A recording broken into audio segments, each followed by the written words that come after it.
Physics का next important topic सदिश और अदिश राशियों के बारे में पढ़ेंगे। तो इस वीडियो में हम जो महत्वपूर्ण सदिश और अदिश राशियां हैं उनके बारे में पहले पढ़ेंगे और जो आजकल इनसे न्यूमेरिकल क्वेश्चन बनते हैं वो भी हम देखेंगे। ये टॉपिक बहुत ही इम्पोर्टेंट है, यहाँ से लगभग सभी परीक्षाओं में प्रश्न बनता ही है।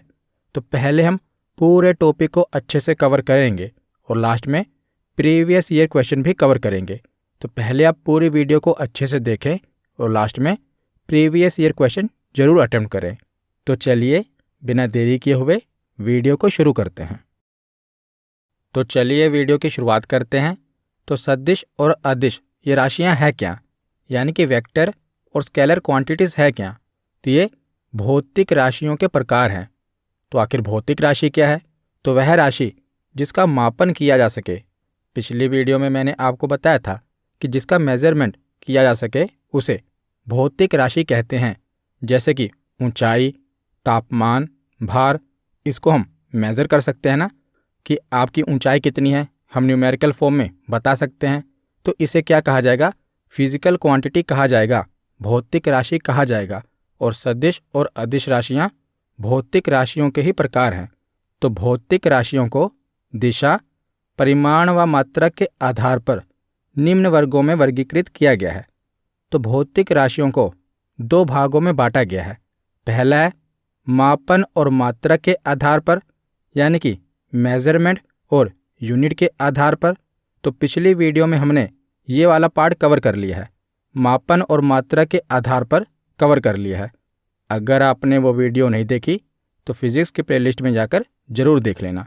तो आज की इस वीडियो में हम भौतिक राशियों का जो दूसरा भाग है, दिशा और परिमाण के आधार पर, डायरेक्शन और मैग्नीट्यूड के आधार पर, इसको देखेंगे। तो दिशा और परिमाण के आधार पर भौतिक राशियों को दो भागों में बांटा गया है, सदिश राशि वेक्टर क्वांटिटीज़ और अदिश राशि स्केलर क्वांटिटीज़। तो दिशा और परिमाण के आधार पर भौतिक राशियों को दो भागों में बांटा गया है। तो सबसे पहले है सदिश राशियाँ, यानी कि वेक्टर क्वांटिटीज़।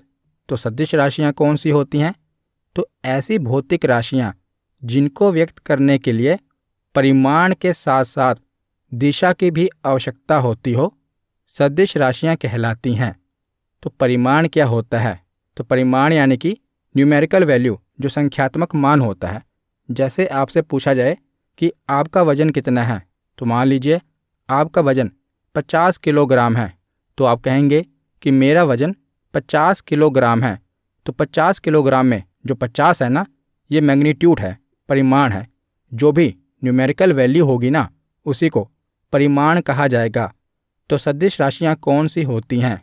तो जिनमें परिमाण के साथ साथ दिशा की भी आवश्यकता होती हो, मैग्नीट्यूड के साथ साथ डायरेक्शन की भी आवश्यकता हो, उसे सदिश राशियाँ कहेंगे। इनके उदाहरण हम आगे देखेंगे, पहले हम इनकी परिभाषा पढ़ रहे हैं। तो सदिश के बाद है अदिश राशियाँ स्केलर क्वांटिटीज़। तो अदिश राशियाँ कौन सी होती हैं? तो ऐसी भौतिक राशियाँ जिनको व्यक्त करने के लिए केवल परिमाण की आवश्यकता होती हो, दिशा की नहीं, उन्हें अदिश राशियाँ कहते हैं। तो नाम से क्लियर है, अदिश जिसमें दिशा ना हो उसे अदिश राशियाँ कहते हैं, और जिसमें दिशा हो उसे सदिश राशियाँ कहते हैं। तो सदिश राशियों में परिमाण के साथ साथ दिशा की भी आवश्यकता होती है, लेकिन अदिश राशियों में केवल परिमाण की ही आवश्यकता होती है, दिशा की आवश्यकता नहीं होती। तो मैं आपको एक उदाहरण से समझाता हूँ, इसके बाद हम जो सदिश राशियाँ हैं और अदिश राशियाँ हैं, इनके जो उदाहरण एग्जाम में पूछे जाते हैं वो देखेंगे। पहले मैं आपको बस एक बेसिक अंडरस्टैंडिंग दे रहा हूँ। जैसे ये साइन बोर्ड है, इसके ऊपर लिखा है गांधीनगर 40 किलोमीटर। तो यहाँ पर ये बताया गया है कि जो गांधीनगर है वो 40 किलोमीटर है, पर 40 किलोमीटर किस दिशा में सीधे जाना है, दाएं मुड़ना है या बाएं मुड़ना है। तो दिशा यहाँ पर नहीं बताई गई। तो 40 किलोमीटर क्या है? परिमाण है। मैग्नीट्यूड तो बताया गया है पर दिशा नहीं बताई गई। तो इसे क्या कहा जाएगा? तो अदिश राशि कहा जाएगा। दूसरे केस में देखिए कि गांधीनगर 40 किलोमीटर है और साथ में दिशा भी बताई गई है कि दाईं ओर है। तो यहाँ पर परिमाण भी बताया गया है और दिशा भी बताई गई है। तो इसे क्या कहा जाएगा? तो सदिश राशि कहा जाएगा। तो अब हम जो प्रमुख अदिश राशियां हैं वो देख लेते हैं, जो कि आपकी परीक्षा में पूछी जाती हैं। तो यहाँ से बहुत सारे प्रश्न पूछे जाते हैं कि बताइए निम्नलिखित में से कौन सी अदिश राशि है, कौन सी सदिश राशि है। तो पहले हम पढ़ लेते हैं, फिर मैं आपको इसकी ट्रिक बता दूंगा कि कैसे आपको ये याद रहेगी।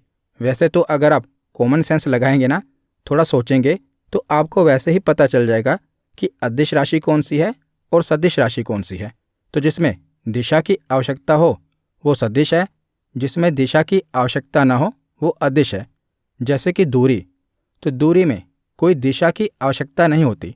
जैसे मान लीजिए आप अपने घर से निकलें और गोल गोल घूमकर फिर अपने घर पर आ गए, तो आपने दूरी तो तय की परंतु कोई निश्चित दिशा नहीं थी।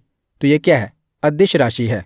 दूरी हो गई, द्रव्यमान हो गया, तापमान हो गया, जैसे कि टेम्परेचर।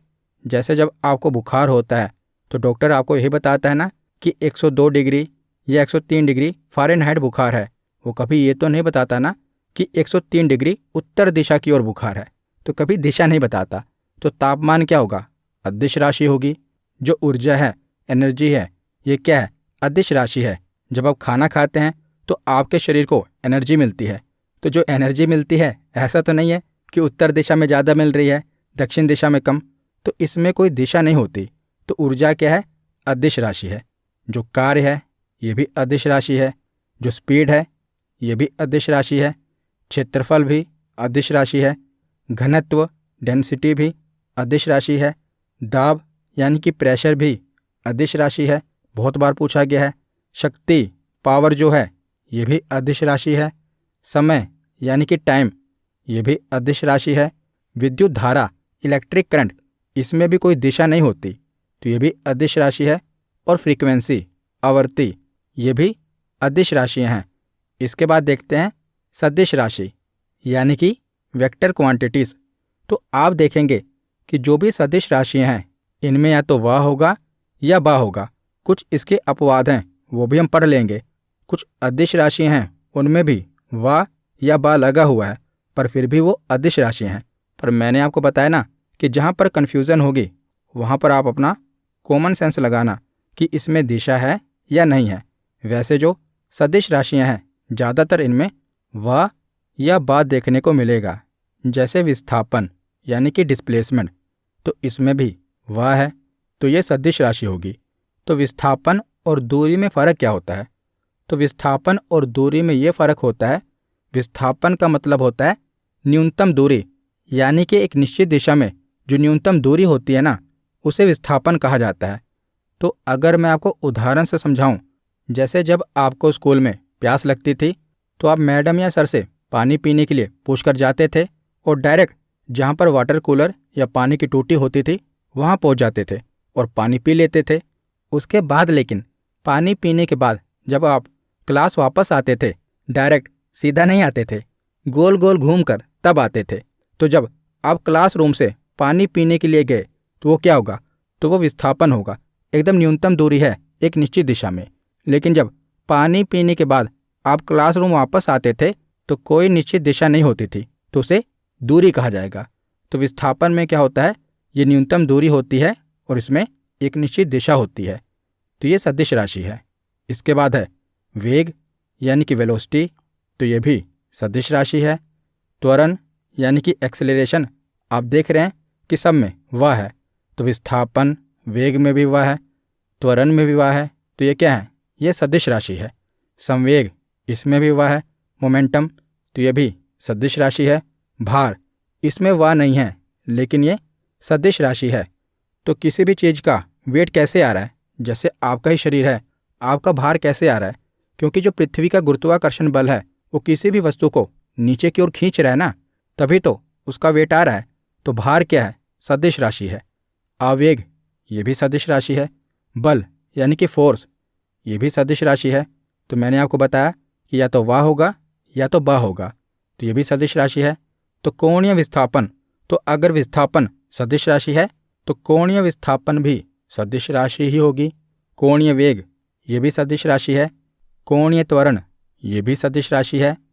कोणीय संवेग, ये भी सदिश राशि है। और चुंबकीय क्षेत्र इसमें बा है, ये भी सदिश राशि है। तो देखिए, जो अदिश राशि है ना, इसमें आप देखेंगे तो घनत्व, दाब, विद्युत धारा और आवर्ती, इनमें वा और बा देखने को मिलेगा। लेकिन ये अदिश राशि हैं, इनमें वा और बा तो है, लेकिन ये अदिश राशि हैं। और द्रव्यमान में भी आधा वा है, तो ये तो आधा वा है, तो ये वैसे भी अदिश राशि होगी। जिसमें आप पूरा वा या बा देख रहे हैं तो घनत्व, तो जो डेंसिटी होती है इसमें कोई दिशा नहीं होती, तो ये तो अदिश राशि है। प्रेशर में भी कोई दिशा नहीं होती। और जो इलेक्ट्रिसिटी करंट है यानी कि विद्युत धारा है, तो विद्युत धारा में भी कोई दिशा नहीं होती और आवर्ती में भी कोई दिशा नहीं होती।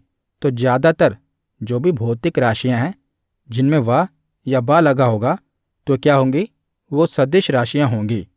तो इसके बाद आगे हम सदिशों का निरूपण देख लेते हैं, यानी कि वेक्टर क्वांटिटीज़ का रिप्रेजेंटेशन देख लेते हैं।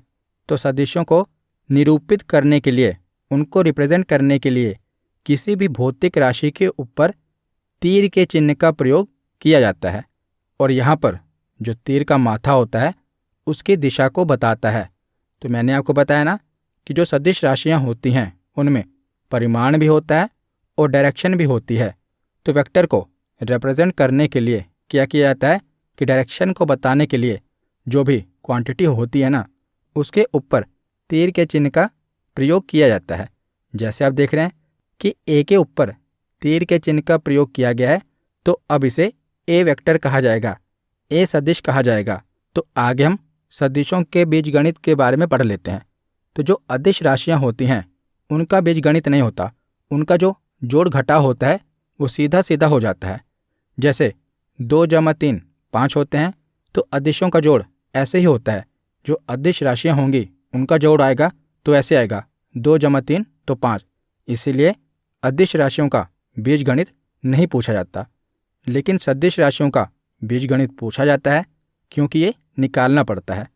तो जो वेक्टर अलजेब्रा है, सदिशों का बीजगणित है, ये 2 तरह से निकलता है। पहला है सदिशों के जोड़ का नियम और दूसरा है सदिशों का गुणनफल। पहला तरीका है एडिशन ऑफ वेक्टर और दूसरा तरीका है मल्टीप्लिकेशन ऑफ वेक्टर। तो अब जो भी मैं आपको ये न्यूमेरिकल बताऊंगा ये आपकी परीक्षा के लिए इम्पोर्टेंट है। तो सबसे पहले हम जो सदिशों का जोड़ का नियम है वो देख लेते हैं। तो सदिशों के जोड़ के नियम में भी 2 प्रकार हैं। पहला है त्रिभुज का नियम, लॉ ऑफ ट्रायंगल। तो ये तो बहुत ही आसान है, इसमें कुछ नहीं करना। तो ये कैसे होता है, जैसे आप देख रहे हैं कि इस प्रकार आपको दिया होगा ए वेक्टर प्लस बी वेक्टर, पर आप देख रहे हैं कि इसके ऊपर जो तीर का निशान है एक सीधा है, एक ऊपर की तरफ तिरछा है। तो इसमें क्या होता है, इसको कैसे निकालना होता है।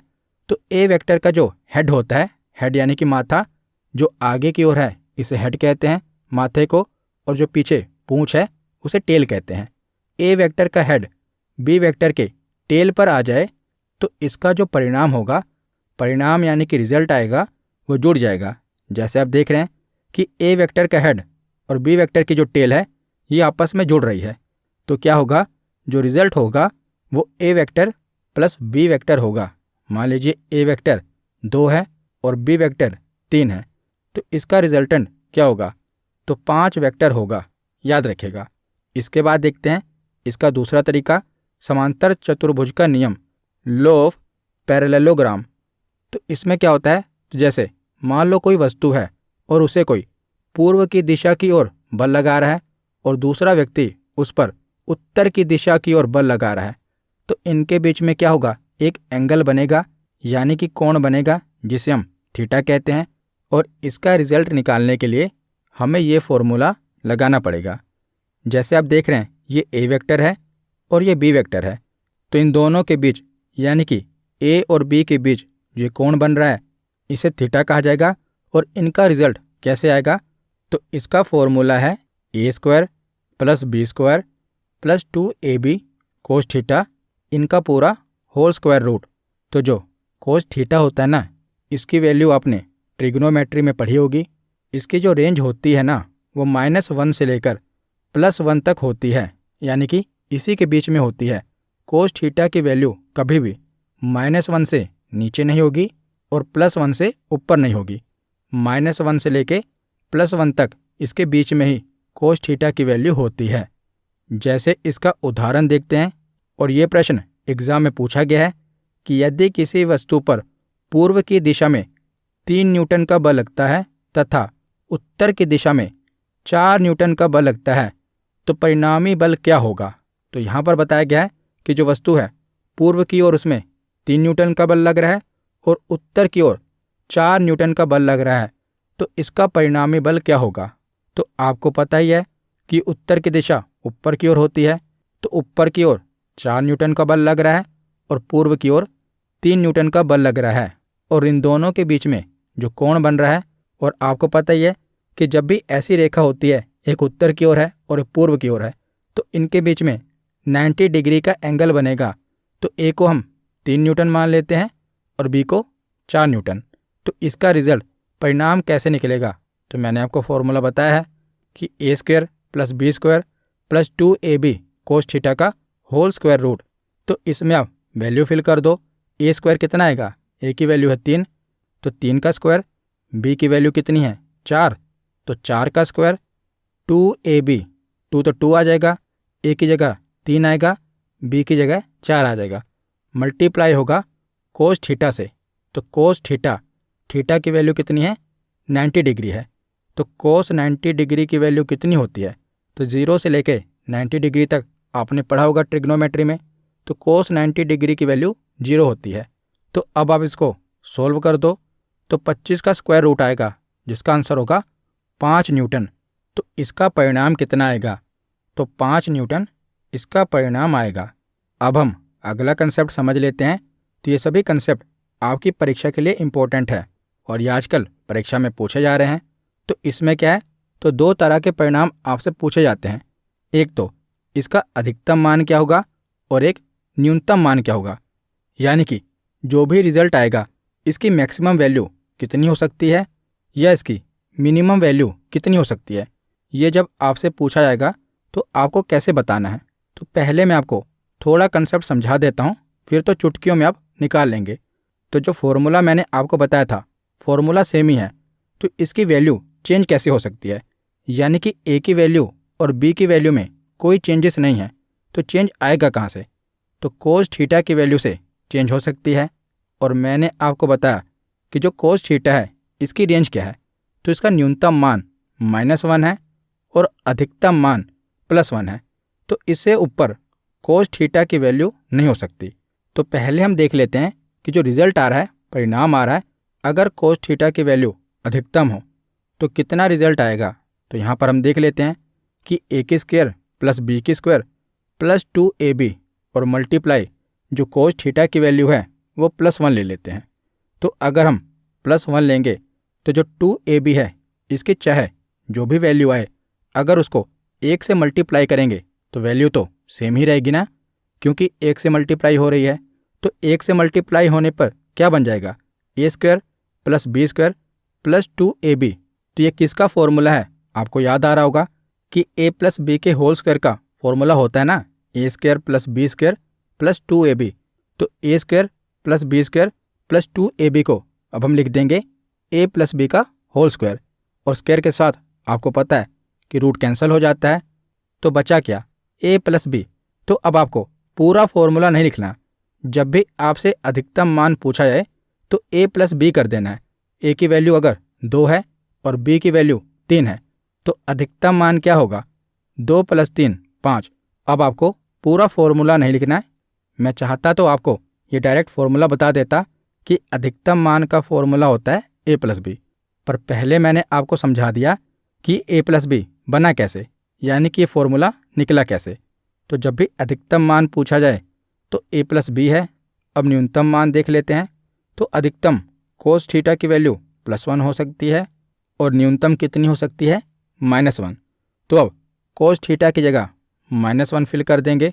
तो जो 2ab है ना, इसको अगर हम -1 से मल्टीप्लाई करेंगे तो -2ab हो जाएगा। तो a² + b² - 2ab ये किसका फॉर्मूला होता है, तो ये a - b के होल स्क्वायर का फॉर्मूला होता है। तो यहाँ पर स्क्वायर से रूट कट गया तो a - b बचा। तो जब भी अधिकतम मान पूछा जाएगा तो a+b होगा, और जब न्यूनतम मान पूछा जाएगा तो वो a-b होगा। इसके हम कुछ उदाहरण देख लेते हैं जो कि एग्जाम में पूछे गए हैं। तो जैसे कि प्रश्न है कि 12 न्यूटन तथा 8 न्यूटन परिमाण के दो बल एक वस्तु पर कार्यरत हैं और वस्तु पर लगने वाला परिणामी बल का अधिकतम मान क्या होगा। तो यहाँ पर अधिकतम मान पूछा गया है। तो मैंने आपको बताया कि अधिकतम मान कैसे निकलता है। तो दोनों को आपस में जोड़ दो, a+b, तो 12 + 8 इसका आंसर कितना आएगा, तो 20 न्यूटन इसका आंसर आएगा। तो ये कितना आसान सवाल था जो कि रेलवे की परीक्षा में पूछा गया था। लेकिन अगर आपका ये कंसेप्ट क्लियर ना होता तो ये सवाल आपसे छूट जाता, जबकि कितना आसान है, अधिकतम मान कैसे निकलेगा।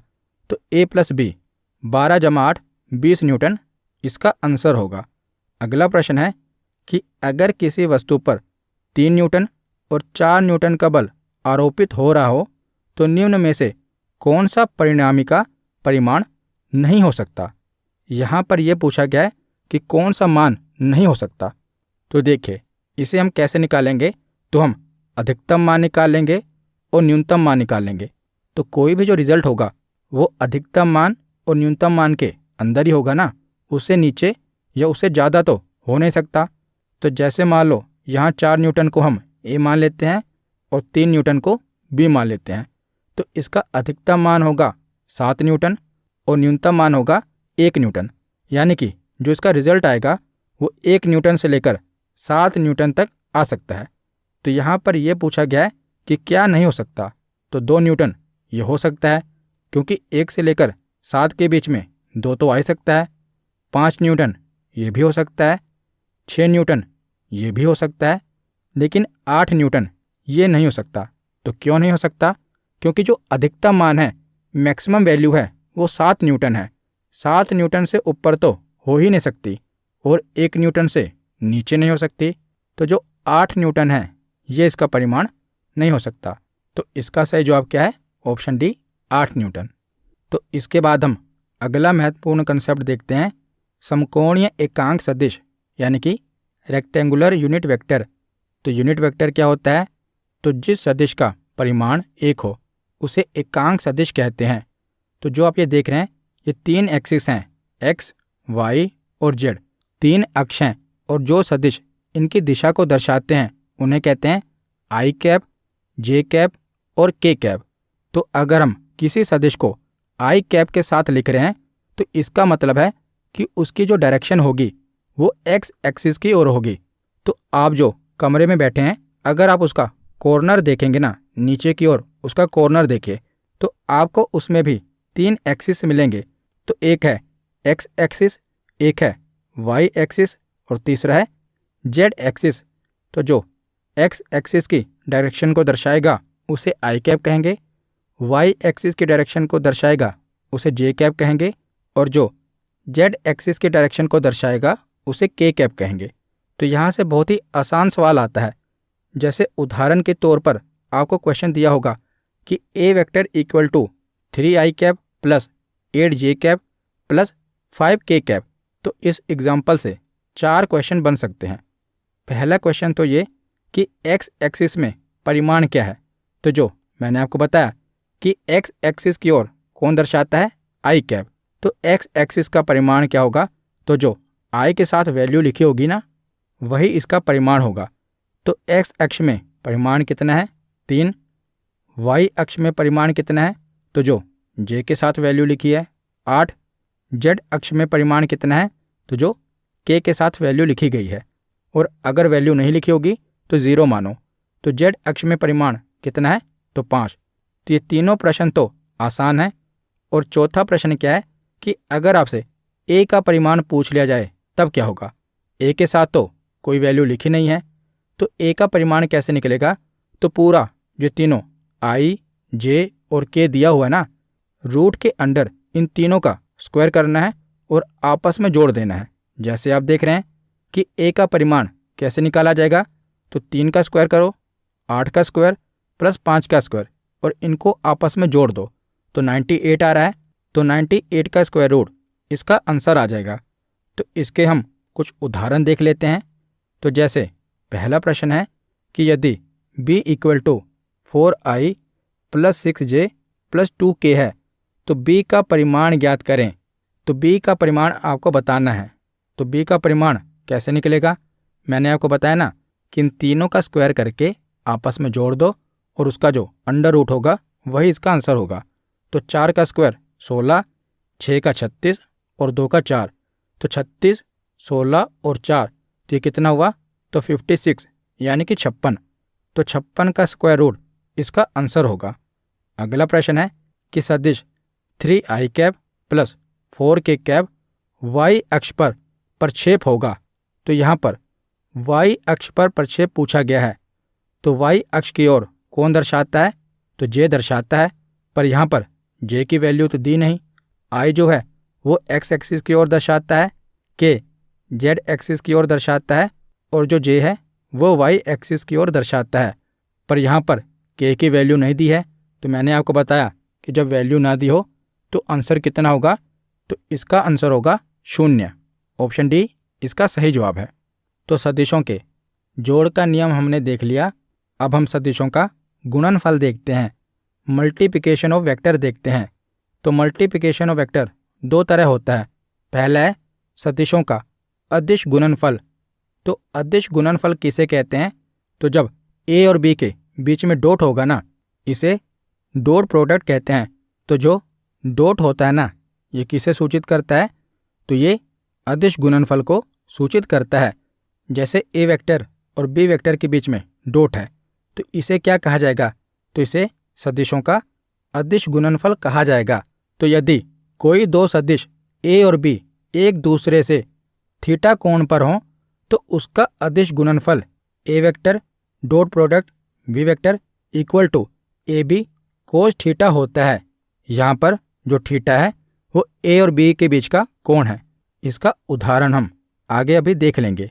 तो सदिशों का जो अदिश गुणनफल होगा ना, तो जो रिजल्ट आएगा वो एक अदिश राशि होगी। तो सदिशों का अदिश गुणनफल एक अदिश राशि होती है, याद रखिएगा। और दूसरा तरीका क्या है? सदिशों का सदिश गुणनफल। तो सदिशों के सदिश गुणनफल को क्रॉस प्रोडक्ट से सूचित किया जाता है। पीछे हमने देखा कि अगर अदिश गुणनफल बताना है तो वहाँ पर डॉट होगा, और अगर सदिश गुणनफल बताना है तो यहाँ पर क्रॉस का साइन होगा।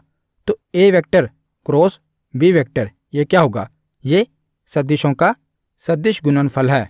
और याद रखेगा कि अगर सदिशों का सदिश गुणनफल होता है तो वो एक सदिश राशि होती है। ये भी परीक्षा में पूछा गया है कि सदिशों का सदिश गुणनफल एक सदिश राशि होती है और सदिशों का अदिश गुणनफल एक अदिश राशि होती है। अदिश गुणनफल को डॉट से सूचित किया जाता है और सदिश गुणनफल को क्रॉस से सूचित किया जाता है। तो इसका उदाहरण देख लेते हैं जो कि एग्जाम में पूछा गया था कि यदि a वेक्टर बराबर 3i plus 4j plus 8k हो और b वेक्टर बराबर 4i plus 6j plus 9k हो तो a और b का अदिश गुणनफल क्या होगा? तो कुछ नहीं करना, बस इसको आपको दर्शाना a डॉट b से है। तो दोनों ही केस में मल्टीप्लाई ही होता है। a डॉट b का मतलब भी मल्टीप्लाई है, a क्रॉस b का मतलब भी मल्टीप्लाई होता है। तो अदिशों का गुणनफल कैसे निकालेंगे? तो जो i है ना, इसको i से ही मल्टीप्लाई कर दो। जैसे 3 को 4 से मल्टीप्लाई कर दो 12 आएगा, 4 को 6 से मल्टीप्लाई कर दो 24, 8 को 9 से मल्टीप्लाई कर दो तो 72, और इनके बीच में जो भी साइन हो यानी कि प्लस का या माइनस का, उसी अकॉर्डिंग इसे कैलकुलेट कर लो। तो यहाँ पर आप देख रहे हैं कि प्लस का साइन है तो इन तीनों को आपस में जोड़ लो। तो इसका आंसर क्या आएगा? तो 108। तो यहाँ पर हमारा थ्योरी सेक्शन कंप्लीट होता है। अब हम प्रीवियस ईयर क्वेश्चन देखते हैं। तो पहला प्रश्न है कि एक अदिश राशि में डैश होती है। तो अदिश राशि में केवल परिमाण होता है लेकिन कोई विशेष दिशा नहीं होती, या केवल दिशा होती है, या परिमाण और दिशा दोनों होते हैं, और चौथा ऑप्शन है कि ना तो परिमाण होता है और ना ही दिशा होती है। तो जो अदिश राशि होती है इसमें परिमाण तो होता है लेकिन दिशा नहीं होती।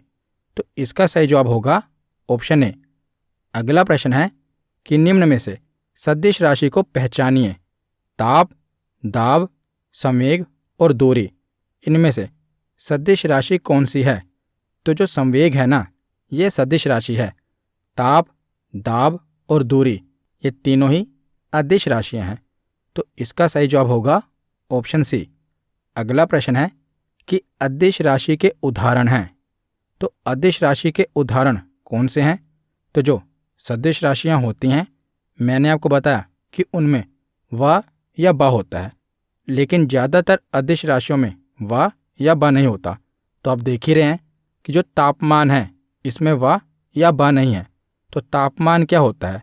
तो अदिश राशि होती है, और वैसे भी तापमान में किसी दिशा की आवश्यकता नहीं होती। तो इसका सही जवाब क्या होगा? Option C. अगला प्रश्न है कि निम्नलिखित में से किस समूह में सभी राशियां सदिश हैं? तो कौन सा ऐसा समूह है जिसमें सारी राशियां सदिश हैं? तो इसका सही जवाब होगा ऑप्शन सी। वेग, त्वरण और बल, तीनों में व और ब है, तो ये सदिश राशियां हैं। तो ऑप्शन सी इसका सही जवाब है।